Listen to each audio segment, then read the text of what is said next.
Samal ajal kui siin Kultuurikatlas räägib Keskkonnaministeerium sellest, kas likvideerida Eesti metsad ja Peipsi kalamajandus 1 või 2 viisaastakuga, on siin väljas kogunenud seltskond inimesi, kes leiab, et on olemas hoopis teine ja parem visioon Eesti metsale.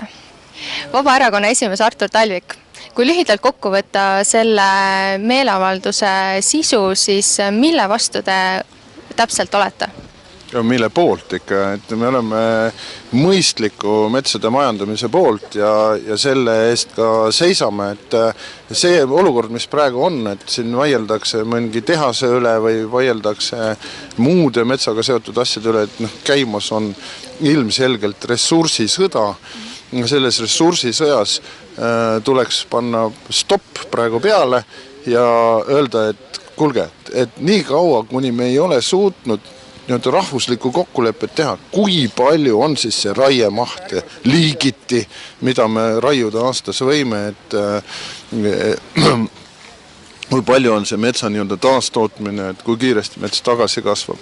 Kui me selles ei suuda eelnevalt nagu kokkulepet teha, siis pole mõtet, see sõda võib käia siin veel 10 aastat koos selle arengukavaga, mida siin kokku pannakse.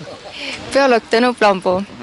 Miks pooldate klassikalise Eesti metsa säilimist? Miks puidupõllud ei ole alternatiiv Eesti metsale? Nii.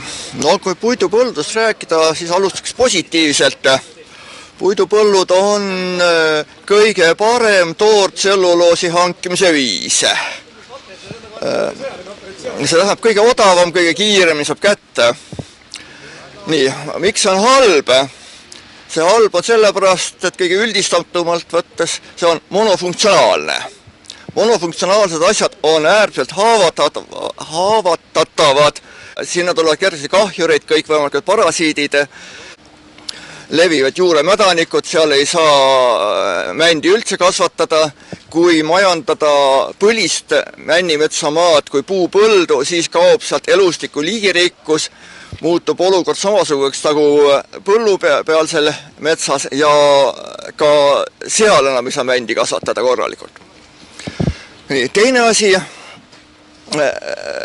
siis puupõllu peal kaob ära teiste funktsioonide, metsafunktsioonide kasutamise võimaluse. Riigikogu liige Külliki Kübarsepp, kui täna ette kantud Riigimetsa manifestist rääkides, siis Riigimetsa manifesti visiooni ju Eesti Riigimetsa majandamise keskus ei sobi, või kuidas? Mina arvan, et Riigimetsa majandamise keskus võiks olla meie väärtuste arendaja ja kandja. Täna on Riigimetsa majandamise keskuse eesmärgiks pigem riigieelarvesse aukude lappimiseks raha sisse tuua, mitte meie ühist vara hoida ja arendada. Lisaks ma arvan, et Riigimetsa majandamise keskus võiks olla pigem meie partner erametsaomanikele.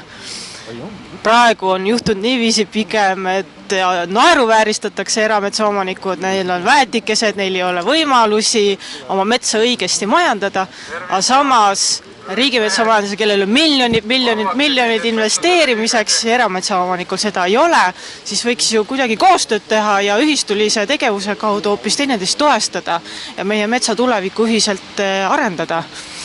Riigimetsa on ju meil Eestis üle 40% ja keegi sellest muidugi peab ju ka hoolt kandma, aga ta ei saa olla pelgalt ainult majandushuvides, mida Eesti riik on Riigimetsa majandamise ülesandeks seadnud, vaid ta peab olema ikkagi põhiseadusliku Eesti rahvavara hoidja.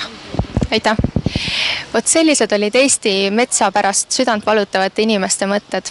Mis arvad sina, kas oleks mõistlik Eesti metsad välja vahetada puidupõldude vastu?